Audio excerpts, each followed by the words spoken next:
De'Aaron Fox did not play in this game, and the short-handed Jazz put up a decent fight, but the Kings were able to hang on. They used a big-time third quarter to take the lead and take control, and the Kings are now having a magic number of 1.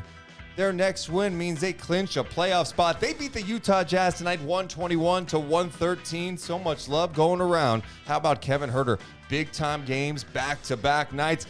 Delly coming off the bench, playing some legit defense. He gets the Deepak chain, and the Kings have 45 wins. The most wins they've had in the season since the 2004-2005 season. Hey, I'm Deuce Mason. That's Morgan Reagan. How you doing, Mom? You already know. I'm beaming. I was just going to say buzzing, but I might as well just say beaming if I'm going to use a B word to describe how I'm feeling. It's a Saturday night, with a real day off tomorrow, unless something happens with the Kings clinching spot, and then we have to go back to work. Whatever. Yeah. That's not even work at that point.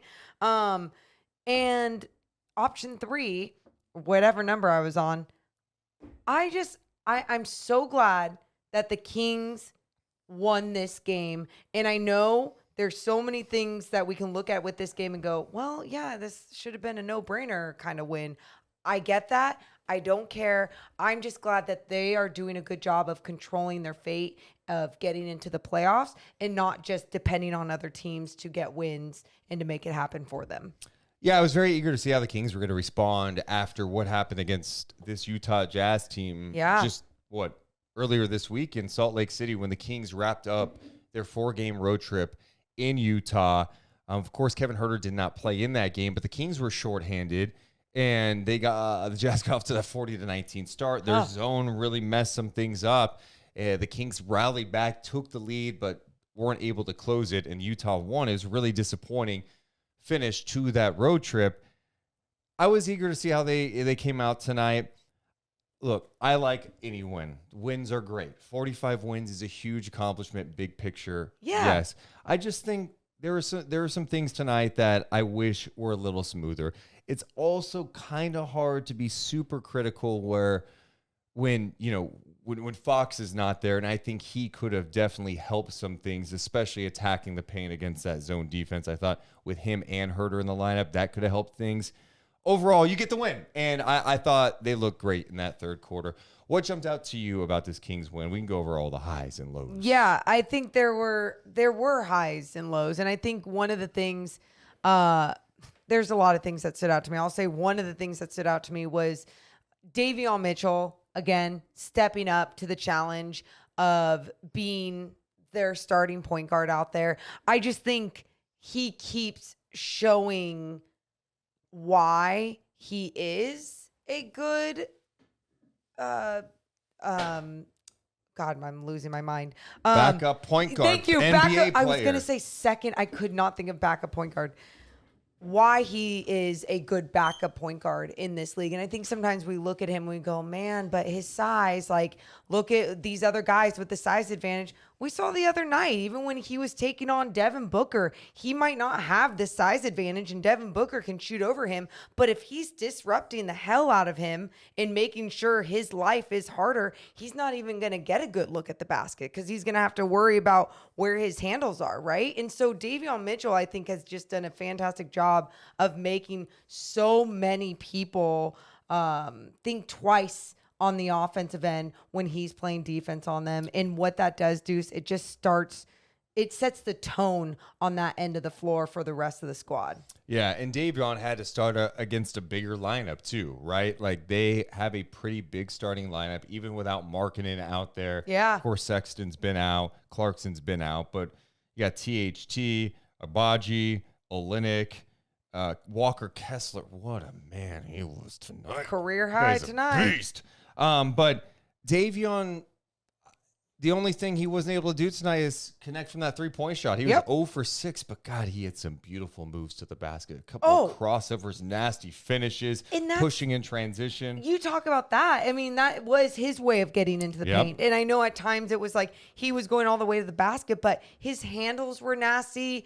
We've seen him hit that outside shot, so it was disappointing that wasn't falling. But there was other guys to clean that up a little from beyond the arc. Obviously, Keegan Murray with 6 threes tonight. Kevin Huerter was knocking down some shots. There was guys stepping up, but I just love that Davion Mitchell took on that role as starting point guard and was able to just handle things out there. He had 11 points. He had 6 assists. He also had 4 steals in the game. 5 of 11 shooting, 0 for 6 from downtown, but he played 29 minutes in this game. Yeah, I think the one thing early on that was really good, I thought Sabonis kind of set the tone too. It was clear he was like, we're going to push here. Yep. And we're going to get things going. The best thing you can do, especially for a team that has been throwing some zone at you, get them back on their heels. get them on their heels. Yep. Don't let them get set. And, man, was he getting the rebound and pushing. He had that one where he got the rebound, went coast to coast for the score. I'm like, this is a 7-foot big guy getting a rebound, pushing and scoring in transition. There's not a ton of guys with his build who can do that stuff at the NBA level. No, I couldn't wait to mention that moment, because just being able to go from rim to rim on your own as a beast going down the floor, the way that he pushes the pace, not only in that moment, but like you said, throughout the game, it does set the tone. And it set the tone in the beginning of the game because they needed to do that against this Jazz defense. But I also thought Sabonis and Harrison Barnes did a much better job in the beginning defensively, coming down on Walker Kessler and making sure that his life was going to be a little bit more difficult, even though he was still getting his. Dude, he got his and more tonight. And that's where, again, like before the show, we were kind of talking about how it wasn't exactly like fired up after this win. I mean, you allowed 70 points in the paint. Yeah. And these are the things that, come playoff time, you're concerned about, because the Kings, and this is nothing new, I guess, right? Like, it's not like Sabonis was defending Kessler one-on-one, all right? There's a lot of times it's like mismatches galore. Kessler was super active. There's not many guys that can give you 31 and 11 on 14 of 16. In fact, I believe David Locke told me, the Jazz announcer, he had to tell me this because, his team lost, so he's got to, let me juice up my guy a little bit. He was mentioning how, like, the last guy to do, I think the last rookie to do that was Shaq, something like that. Well, so pretty impressive that company. is Walker impressive. Kessler is really good.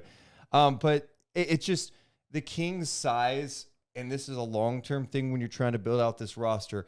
They don't have a backup 5. No. And we could say there are guys who play backup 5 on occasion. Tonight we saw Metu. 3 Chimezie minutes? Metu came in and took one of the worst threes in the history of the game. And I think G-Man actually on the broadcast was like, they'll have to check the backboard to see if he broke it. No, he did not. No, but it was just not a good decision, right? And it was at a time where the Kings were settling a lot. Yes. There's some defensive miscues. Chimezie Metu only plays 2.5 minutes in this game.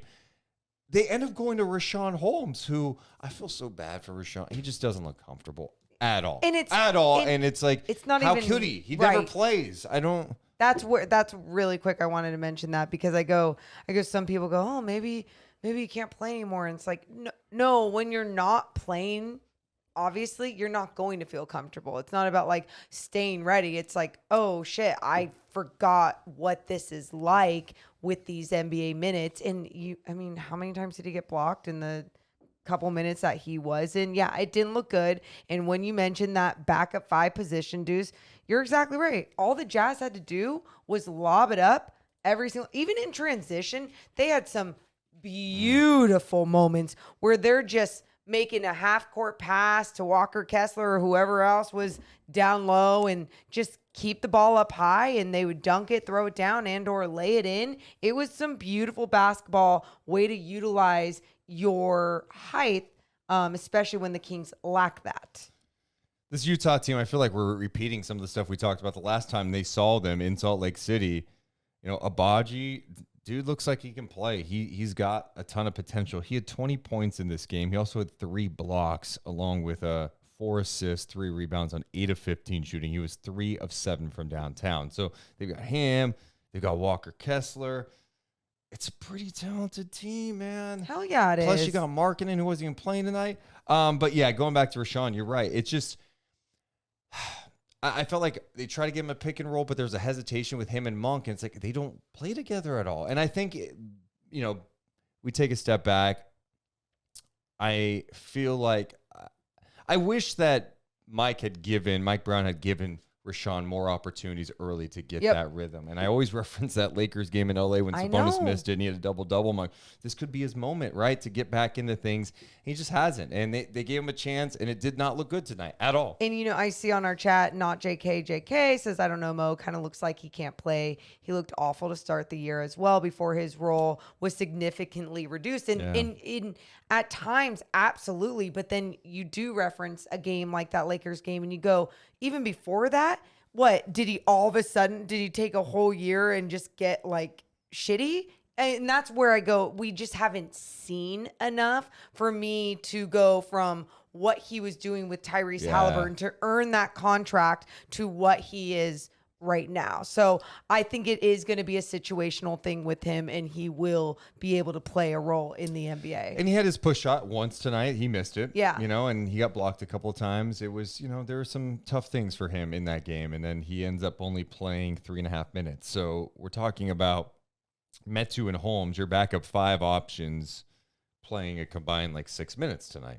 So they end up going with Trey Lyles, small ball 5, which I do like, but there are just disadvantages to that, especially when you have a team with some legit size. And as you start looking forward to playoff matchups, you start looking around going, all right, who's got legit size? The Suns come to mind. You think about a team like the Clippers who have some more size. But then again, the Clippers just lost at home.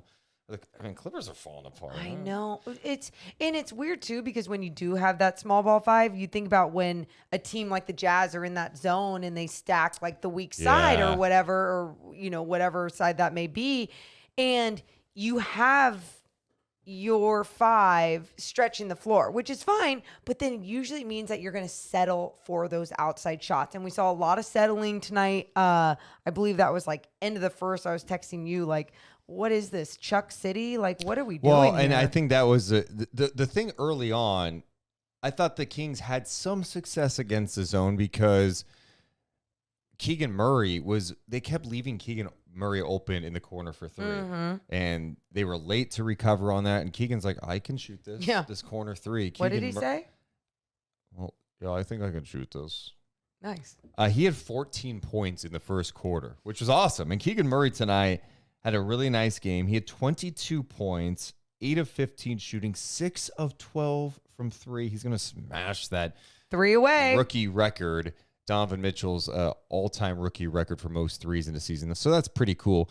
But yeah, the Jazz started to go into that zone too once Dellavedova and Kessler Edwards went to the game, and the Kings shot 16 threes in the first quarter, and I did not like the number. I felt like they weren't getting great looks from 3, and that's what the zone will do, right? If you're not attacking it right, you start to fall into some bad habits, and I think that's where my disappointment lies a little bit tonight with Sacramento, even in a win, was this. They did this to you last time. Yeah.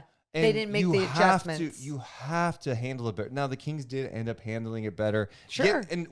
Getting stops helps. Yep. Right? Like, the Kings weren't getting a ton of stops early, so then you're in a tough position. You're not being able to push in transition. And what do you know? The Kings were forcing some turnovers in that third quarter. Oh, my God. They're getting out in transition. Hands in the passing lane. I mean, when the Kings are in transition and they're forcing turnovers, they look unstoppable. And Yep. that's just the reality. Unfortunately for Sacramento, is they have not been able to do that consistently this year. They just can't string together a lot of consistent defensive stops in a game. Yeah, and obviously we already know that's one of their biggest flaws, but Deuce, you even talk about the settling and taking those outside shots, as many as they did early on in the game.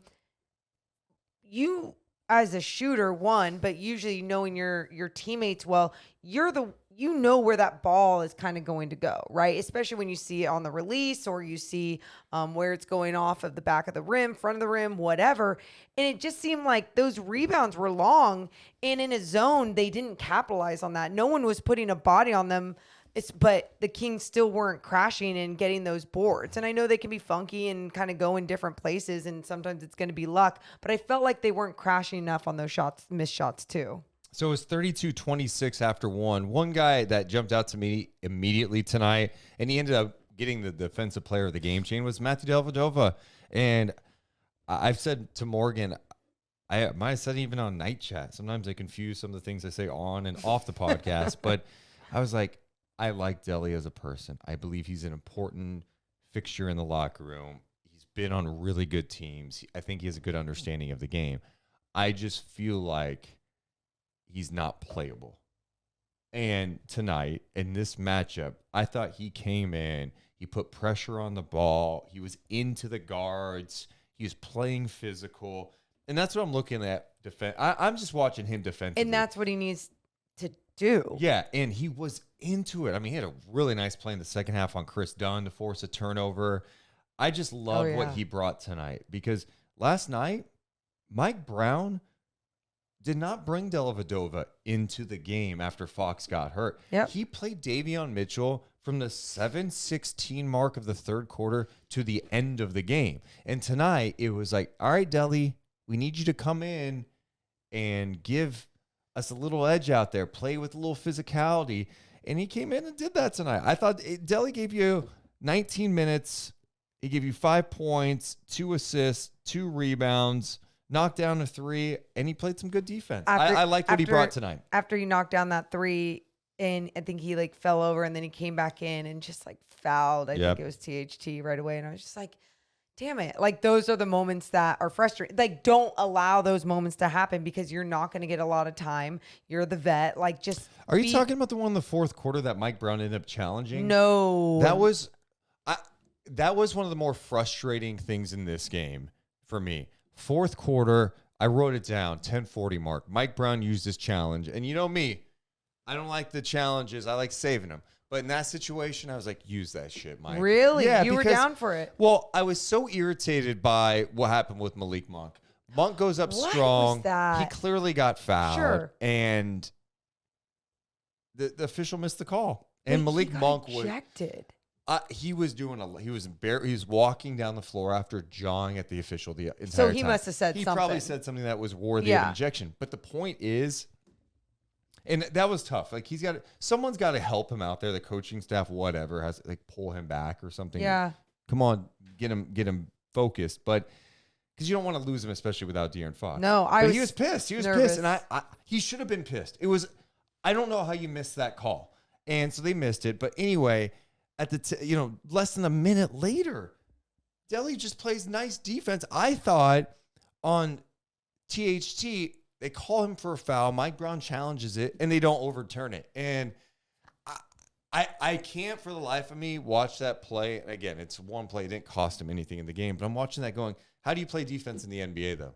Because I didn't feel like Delly was leaning in with his chest. Right. I felt like he was playing good defense. I didn't see him reach. Did I miss something? Whatever it was, they did not overturn it. And then all of a sudden now Mike Brown is 19 and 23 on challenges this year, by the way. 19 and 23. Yes, on challenges this year. But I felt like that one, although it wasn't like a pivotal moment in the game or something, I like the challenge because the official had some questionable calls. So challenge that.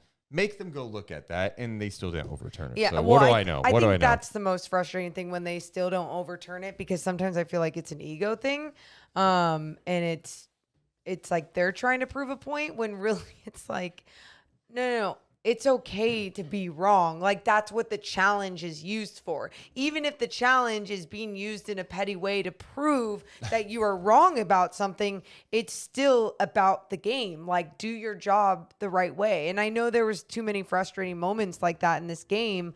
I was fine with the challenge. I see a couple people in the chat saying it was bad. Who would care about Delly foul to overturn? It's not about that. It's more about, hey, officials, wake your shit up, right? Isn't that what it's about, Morgan? I mean, Or am I being emotional? I criticize them for being emotional sometimes with challenges. Am I saying be emotional? You are emotional, but here's my. Don't call me emotional. Just listen, God, you're totally emotional. Oh my God, he's like talking. You are emotional about it, which is hilarious, because if we rewind the tape to whatever night chat, you're yelling at Mike Brown for being emotional and using his challenge. And so you have to understand, he has a personal connection with these guys on a different level than you. So that's why that's why when it does happen the way that it happens, it's coming from that. It's Maureen, coming from the same thing that you're feeling. What Deli, now? Deli dapped me up the other day. I think I have a deep connection with him now. Shut up. In all seriousness, I don't. This game is so geared toward offense. Yeah. Which is fine. You gotta let these guys play some defense. I'm with you. Like, what are we doing? Totally like with we you. gotta play some defense in this league. It's okay to have a little physicality. Well, and that's why and you call that, but you don't call the monk plays. But that's why I appreciate when they allow like Sabonis and the bigs to go at one another and just like let some physical play. Now I don't like when there's a hand palm in his face or coming across his body and they're not calling shit. But I do appreciate when they let guys like body up and like get physical and kind of set the tone like this is where we're going to be, so you don't need to call this every play down, right? And then when you see it along the perimeter too, I like it, except when it alters someone's direction. Like that's when it's like, okay, someone's obviously that's a foul. So yeah, there's things that have to be cleaned up. This is something we've talked about all season long, but this game, I'm not talking about that. And I saw a lot of people complaining about it, but this game, I'm not talking about that. In the chat, Jay Jolly says that Monk told the official call a mother effing foul. Say that again, Deuce. Monk told the official to call a mother effing foul. Oh, got it. That's all he said. And I don't know. That's just one person saying that. Okay. Yeah, he was hot. If I'm an official, it's going to take me a lot to eject a player. Like, that's what I'm saying. Let a guy be mad. If you missed a call, and that's the thing. What's annoying is you eject him, and that official is going to go back and watch that play because they are graded after every game and go, I missed that call. Yeah. No, Cool. And then you threw him out because you missed a call because he reacted to your shit call. Do you know what I mean? Yeah, I get it. But in that way too, though, in some ways, you got to keep your cool. You got to keep and I'm saying that, and I'm someone who would never keep my cool on a basketball floor. So it's not easy, but at the same time, you're missing some guys and you're needed out there, but you ended up still pulling out the W. And Deli, the guy that we were talking about before talking about the officials, ended up getting the Depog chain. And I loved it because then he was talking about after the game, something about like Davion really deserves this, like always. Like so. all the time. He also talked about why this can be a season to remember for the Sacramento Kings. Learned recently about a conversation that you had with Terrence Davis that meant a lot to him. I'm just curious from the mentorship standpoint, how impressed you are or anything that surprised you about this group and how quickly they've learned lessons and incorporated lessons. Yeah, I mean, there's always things happening behind the scenes, but I think, Coach Brown has done a great job of, trying to raise the bar and, internal expectations and the standards that he and the coaches, and then what the players, what we want to hold each other accountable to if we want to, go as far as we can. So, like I said, it's a deep team. Guys are going to have their ups and downs, but you got to try to be able to see the bigger picture and know that we're a part of something special here. And, we want to make it a season to remember. That's cool. So cute. What a cutie. It just sounds so much sweeter, too, sometimes with that accent. It totally, what is it about an Australian accent that's just like, oh, I love that. I love it. He also said something else post-game that jumped out to me. They were asking him about Keegan Murray, and I wish that clip was out there because when I heard it live, whoa, okay. Was it just high praise? He said that Keegan Murray is going to be a superstar in this league. I don't know if Keegan even knows he's that close, but he's having an incredible year, and he's just,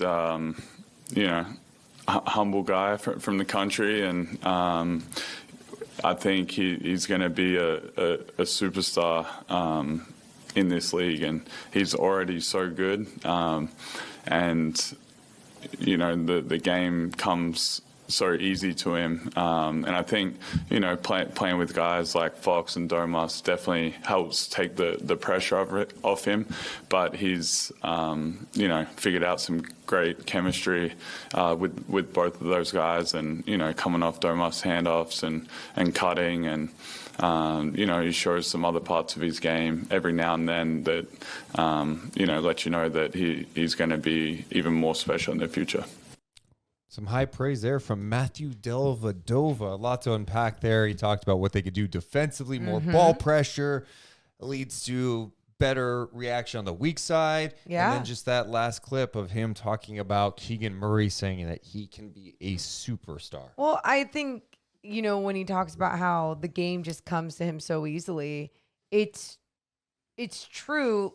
I believe Keegan puts in the work, but it also takes a different type of person to be able to soak all of that in and make the adjustments that he's making game to game. I just think that's been one of the most impressive things that we've seen from Keegan Murray, not only as a rookie in this league, but I think just as an athlete. I think it's phenomenal to see that he's been able to do that, because not only does that take a coaching staff teaching him the right things and teaching him how to play basketball the right way, but it takes him to have a different type of mindset and mentality to take that on and want to be better at all those things. Yeah, I just think I've said this for a while about Keegan. Like, every rookie has ups and downs. He's in such a perfect situation, playing 30 minutes tonight as a starter on a team that's going to the playoffs, where he doesn't have to be the guy. He's not thrown in there going, hey, we need you to go out there and score 25 a night, you're going to lose a lot. I love Banchero. Banchero is going to be a great player. I think Keegan is in the perfect role for him, and it's going to allow him to grow. Mike Brown can hold him accountable, take him and bench him if he needs to, if there's some mistakes. He is super coachable. He wants to be good, and you see enough growth along the way. The shooting is there. For a guy his size to be that effective from long range, I think most people liked his shot coming in. I don't think people thought, oh, he's going to come in the NBA and he's going to launch 6 threes a game and hit it at a 40% clip. And it's becoming better. It used to be more of a catch and shoot guy. Now he's coming off dribble handoffs with Sabonis. He's moving without the ball now. There's still a play tonight that pissed me off with him. What play? I wrote it down. Okay. What quarter? 75-69, Okay. third quarter. There was a turnover, steal, Keegan in transition, goes soft to the rim, and he got blocked. And